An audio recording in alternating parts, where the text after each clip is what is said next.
Aujourd'hui, je vais te montrer concrètement tout ce que j'ai mis en place pour que ma patiente réussisse à perdre moins 10 cm de tour de taille en l'espace de 3 mois de suivi. Alors je vais t'expliquer et te montrer concrètement un petit peu tout ce que j'ai mis et ça va passer par une lecture un petit peu et une analyse de son fichier, un regard sur ses résultats, sur ce qu'on a mis en place et je vais aussi bien évidemment tout te justifier et te montrer. Le but c'est de te transmettre un maximum de choses, te montrer comment j'ai fait, te montrer que en soi effectivement ça peut être quelque chose d'assez facile si on a les bons outils, la bonne méthode, le bon accompagnement. Donc j'espère que cette vidéo t'aidera un petit peu, que ce soit pour l'atteinte de cet objectif si c'est aussi le tien, ou alors pour apprendre à mieux structurer, à mieux agencer ton alimentation. On va parler de plein de petits sujets différents au sein de cette vidéo avec cette étude de cas. Alors déjà, commençons par la situation de base de ma patiente, donc à savoir que c'est une personne de plus de 50 ans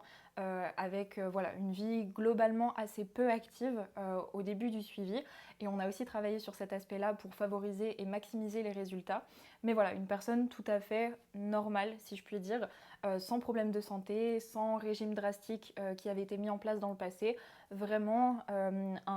une alimentation qui était globalement équilibrée, mais il manquait quelque chose et surtout les besoins n'étaient pas du tout en accord avec justement sa dépense énergétique, son âge et ses objectifs évidemment. Alors au niveau des débuts des suivis, c'est vrai que j'ai souvent deux cas de figure. Le cas de figure où souvent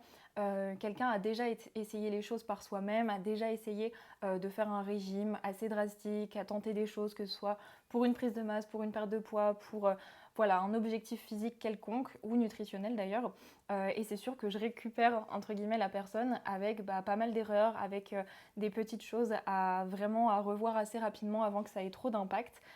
Et au contraire, j'ai les personnes qui ont justement un nouvel objectif et décident de se faire accompagner tout de suite. Et je te cache pas que dans ce genre de situation, c'est souvent ça qui marche le mieux et là où on a des résultats de manière assez significative dans un espace de temps assez court. Parce que 3 mois de suivi, mine de rien, ça passe super vite. On n'a pas le temps vraiment de faire une grande transformation physique non plus, hein, je tiens à le préciser. Par contre, moins 10 cm de tour de taille et moins 6 kg, c'est ce qu'on a réussi à faire avec ma patiente. Alors du coup, qu'est-ce qu'on a mis en place pour la réussite de cet objectif? Alors déjà, comme je l'ai cité, la situation de base était plutôt favorable à entrer directement dans un déficit et c'est exactement ce qu'on a fait. Donc c'est-à-dire qu'en première consultation et dans le formulaire que j'envoie avant chaque début de suivi, je lui ai demandé concrètement ce qu'elle mangeait dans une journée. Ça m'a permis aussi d'estimer concrètement son total calorique en moyenne bien évidemment. Je lui ai demandé aussi voilà, comment elle se dépensait, est-ce qu'elle marchait beaucoup, est-ce qu'elle s'entraînait, est-ce qu'elle avait un quotidien plutôt actif ou au contraire plutôt sédentaire et ça m'a permis vraiment d'estimer en première semaine un déficit calorique type. Ça malheureusement je le fais avec l'expérience, avec la pratique, donc c'est un petit peu difficile pour moi de bien te préciser exactement tous mes petits calculs ou autres parce que en fait j'utilise plus du tout de méthode de calcul. À savoir que c'était une patiente qui avait quand même quelques petits plaisirs alimentaires et quelques petites gourmandises qui voulait absolument quand même pouvoir les garder et pouvoir trouver des petites solutions pour les mettre en place. Alors j'ai opté pour une première solution de base qui était de justement restructurer tout son plan alimentaire, toute sa routine alimentaire en enlevant un maximum de choses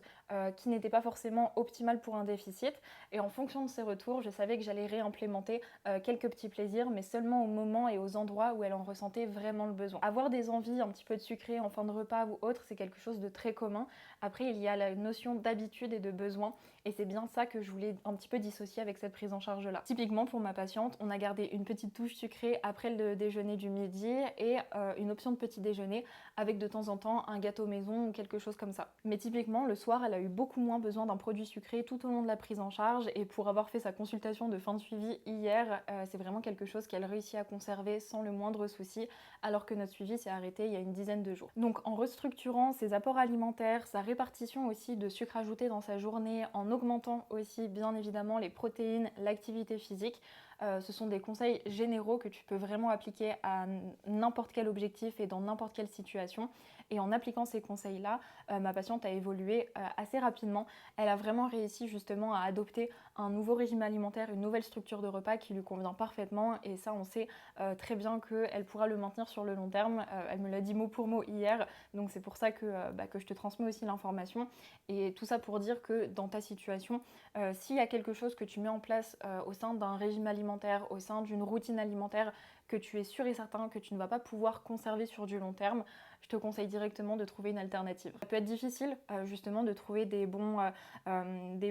compromis, on va dire, autour de son alimentation, et c'est pour ça que typiquement dans le cadre de mes suivis, j'essaie toujours de favoriser justement les plaisirs alimentaires de mes patients en essayant de comprendre d'où ils viennent, comprendre à quel point ils sont nécessaires, à quel point ou non justement ils sont importants en termes de fréquence, de régularité. Et si jamais on se rend compte que justement il n'y a pas besoin à 2000% de tel ou tel aliment ou de tel ou tel repas à l'extérieur selon les jours de la semaine, bah en fait on se rend compte typiquement qu'on peut trouver d'autres alternatives ailleurs. Et c'est aussi mon rôle de montrer toutes les possibilités qui sont possibles justement au sein de mes suivis pour que la prise en charge se passe du mieux possible, qu'il y ait quelques changements au niveau des croyances, des habitudes, parce que je pars du principe que c'est aussi pour ça qu'on me contacte. Savoir que dans la première semaine de la prise en charge, ma patiente a appliqué le plan alimentaire à la lettre et justement c'était une première semaine où il n'y avait pas forcément d'aliments plaisir et vraiment elle a mangé tout parfaitement. Elle m'avait fait même rentrer un tableau avec tous ses repas. Je t'insérais des petites captures d'écran ou voilà une petite visualisation, on va dire, de ces repas. On peut se dire que ça a l'air un petit peu drastique. C'est vrai que moi, une alimentation comme ça, typiquement à l'année, je sais que ça ne me rendrait pas forcément heureuse à 2000%. Par contre, on peut se voir que c'est une alimentation avec justement des pâtes, du fromage, avec des fruits, avec vraiment un petit peu tout et surtout 4 repas par jour, alors que l'objectif est de perdre du poids. Donc si ton objectif en perte de poids, c'est de te priver, d'enlever tous les repas possibles au sein de tes journées pour perdre un maximum de poids, ça ne marchera pas, je le répète. Il faut vraiment donner exactement ce dont ton corps a besoin, maximiser la qualité de tes aliments et c'est comme ça que tu auras un maximum de résultats. Et aussi se dire qu'en déficit, là on savait qu'on partait sur 3 mois de suivi en début de prise en charge. Donc dans la tête de ma patiente, c'était aussi plus simple de se dire ok, bon bah en fait là j'ai 3 mois où je me mets à fond dans mon alimentation, j'implémente de nouvelles habitudes et on verra ce que ça donne. Et dès que j'aurai perdu le poids que je veux perdre, je saurai comment un petit peu mieux m'alimenter pour stabiliser les résultats, maintenir les progrès ou atteindre de nouveaux objectifs si jamais d'autres sont fixés par la suite. À savoir qu'en chaque début de suivi, je fais aussi tout un état des lieux au niveau des compléments alimentaires, ceux qui sont importants ou non à mettre en place et c'est très important de le faire et d'y penser. Typiquement en fait, l'alimentation ne peut pas couvrir tous les besoins et ça je sais qu'en chaque début de prise en charge, c'est vraiment une notion que je mets en place et c'est très important parce qu'une simple carence par exemple en iode peut ralentir tout le système thyroïdien et forcément si la thyroïde ne fonctionne pas, c'est un petit peu la pédale d'accélérateur du métabolisme en fait la thyroïde. Donc voilà, s'assurer qu'il y ait une bonne santé générale, une bonne couverture des minéraux aussi permet aussi d'avoir un maximum de résultats et ça mine de rien il faut quand même un petit peu les connaissances mais tu peux faire une prise de sang, soit en parler à ton médecin ou sinon tout simplement consulter un diététicien ou te renseigner aussi par toi-même sur des sites fiables que ce soit d'études scientifiques ou de compléments alimentaires de qualité. Donc pour revenir à ma patiente, ça a pesé de début de suivi, donc au tout début des 3 mois, était à 67,6 kg et sa pesée de fin de suivi, donc tout pile à la fin des 3 mois, était à 62,4. Sachant que du coup je l'ai eu au téléphone il y a quelques jours, donc une dizaine de jours après son suivi, et elle m'a dit qu'elle avait atteint la pesée de 61,3 kg. Donc vraiment se dire qu'on évolue aussi que pendant le suivi, c'est aussi un petit peu une idée reçue et se dire qu'on va être dépendant d'une prise en charge, c'est pas du tout le cas parce que typiquement dans mes suivis, je fais toujours en sorte d'apporter de l'autonomie, des connaissances, un plan alimentaire qui est tenable sur le long terme, que ce soit d'un point de vue personnel ou sur la santé. Et du coup, forcément, ma patiente continue d'évoluer, elle était très satisfaite et je sais très bien que je la reverrai très prochainement justement parce que, à mon avis, elle va se fixer de nouveaux objectifs. Aussi, ce que je tiens à dire au niveau de sa perte de poids, c'est qu'elle a été très régulière. On n'a pas fait des sauts de poids drastiques de moins 2 kg en une semaine ou ainsi de suite. Ça a vraiment été une perte de poids qui a été très régulière dans le temps. Donc vraiment, c'était une perte de poids très régulière qui s'est un petit peu intensifiée par la suite parce que j'ai aussi intensifié le déficit au fur et à mesure du temps parce que l'énergie le permettait, la faim lui permettait et surtout, je savais qu'on avait 3 mois de suivi. Donc je pars du principe aussi quand j'ai un petit peu une échéance comme ça assez courte dans les suivis que c'est à moi aussi de tout donner d'un point de vue protocole pour vraiment maximiser les résultats de mes patients. Encore une fois, je pense que c'est aussi pour ça qu'on me contacte, pas pour y aller trop doucement non plus, mais pour justement trouver le juste milieu entre la santé, les objectifs et un protocole du coup qui est stable, qui est serein, qui est facile aussi. Je sais qu'elle a rencontré vraiment aucune difficulté en 3 mois. Si je récapitule, en semaine 1, on a appliqué directement un déficit, on a traqué tous les repas de la semaine, on a traqué le poids tout au long de la semaine, mais on a aussi eu un tracking assez précis de la digestion, du sommeil, du nombre de pas, de l'hydratation, du stress aussi évidemment, du niveau de faim. Et en fait toutes ces données-là, en fin de première semaine et en fin de chaque semaine, je les analyse au moment du bilan. Dès le premier bilan, en fait, ma patiente m'a clairement transmis qu'elle était extrêmement contente. Pour rappeler, du coup, elle est passée de 67,6 kg en début de semaine à 66,7. Donc là, pour le coup, son corps a extrêmement bien réagi en semaine 1 et a automatiquement perdu 1 kg. Ce que j'ai vu aussi au sein de la première semaine, c'est qu'elle a suivi le plan alimentaire à hauteur d'une note personnelle qu'elle m'a notée de 10 sur 10, donc avec aucun écart. Elle n'avait pas faim du tout parce qu'elle a noté et évalué sa faim à 1 sur 10. Donc ça, en fait, c'était extrêmement prometteur parce que j'ai directement vu qu'elle s'était facilement adaptée au suivi, qu'elle n'avait pas faim, que son appétit était respecté et surtout que son corps y réagissait super bien. Le seul petit point que j'ai eu à revoir dès la première semaine, c'était justement le fait de trop se lancer, peut-être un peu trop vite dans le suivi et aussi de ne pas assez boire. Du coup, dès la deuxième semaine, je lui ai conseillé justement d'implémenter un petit peu plus d'aliments plaisir. Du coup, je lui ai refait un second plan alimentaire avec un petit peu différentes options pour intégrer un gâteau maison, un petit peu plus de plaisir comme ça qu'elle m'avait cité en première consultation. Et comme ça, en fait, on a directement trouvé le juste milieu entre les recommandations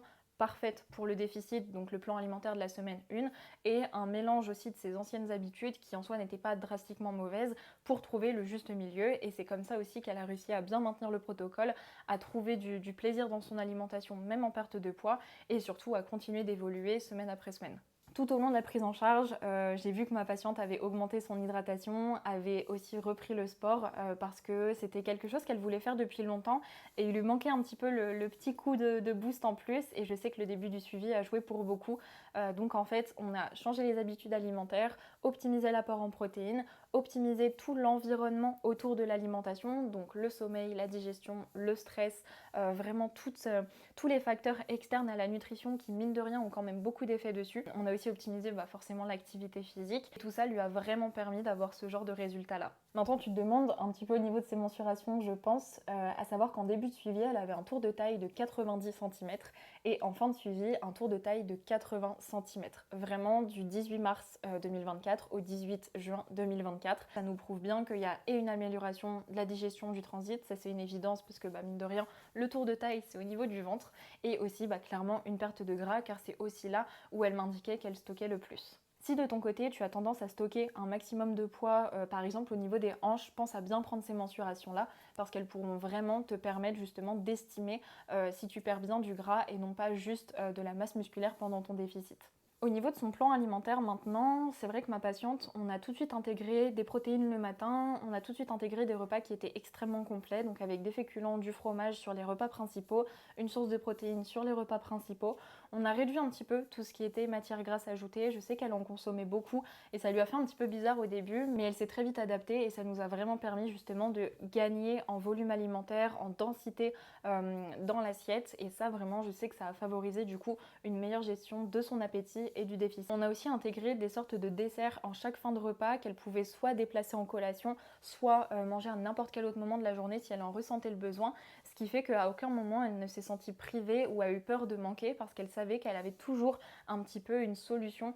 pour combler une faim si elle arrivait. Et ça c'est ce que je t'encourage vraiment à faire au sein d'un déficit, ne pas te cantonner à par exemple 2 repas par jour parce que tu vas te dire ok j'ai que 2 repas, dans ces 2 repas là il faut que je ressorte avec vraiment l'estomac bien rempli, que j'ai pas peur d'avoir faim, que j'ai tous mes apports, tous mes besoins et du coup ça peut créer une sorte de déséquilibre au niveau de ton appétit. Maintenant tu vas peut-être te demander aussi au niveau du plan alimentaire à combien je l'ai mise en déficit. Alors je suis pas du tout le genre de diététicienne qui met ses patients à 1200 calories, loin de là. Ma patiente a réussi à perdre du coup l'équivalent de 6 kg en 3 mois et 10 jours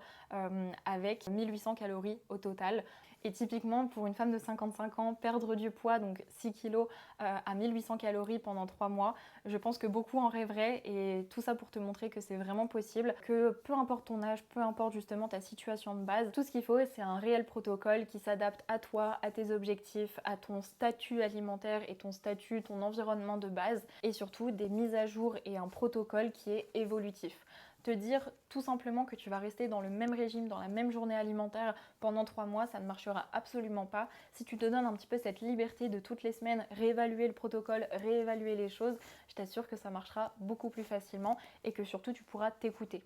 Bien sûr, je peux pas te résumer 3 mois de suivi en quelques minutes comme ça, mais sache qu'on a aussi fait un gros travail sur la digestion en trouvant les aliments que ma patiente digérait bien, qu'elle digérait un petit peu moins bien. On a travaillé sur les fréquences et on a fait vraiment tout un pack autour de sa nutrition pour favoriser son assimilation, sa digestion, son confort digestif aussi de manière générale et aussi favoriser un déficit alimentaire quoi qu'il arrive. J'espère que cette vidéo t'aura permis de comprendre un petit peu mieux tous les points d'action et toutes les choses que je mets en place au sein d'un déficit, de te montrer que voilà, progresser en soi, c'est vraiment quelque chose qui est facile à mettre en place. C'est pas du tout des protocoles où il faut tout compter, tout traquer, tout peser. Bien au contraire, on peut y arriver très facilement. Donc j'espère vraiment que tu auras eu pas mal d'informations au sein de cette vidéo. De mon côté, je te dis à très vite pour soit une nouvelle étude de cas, soit de nouveaux conseils. Et pense à t'abonner, à me laisser un commentaire si jamais tu as des questions. Je serai ravie d'y répondre. Et aussi, je propose des rendez-vous gratuits en ce moment sur mon calendrier. Il sera disponible en bio.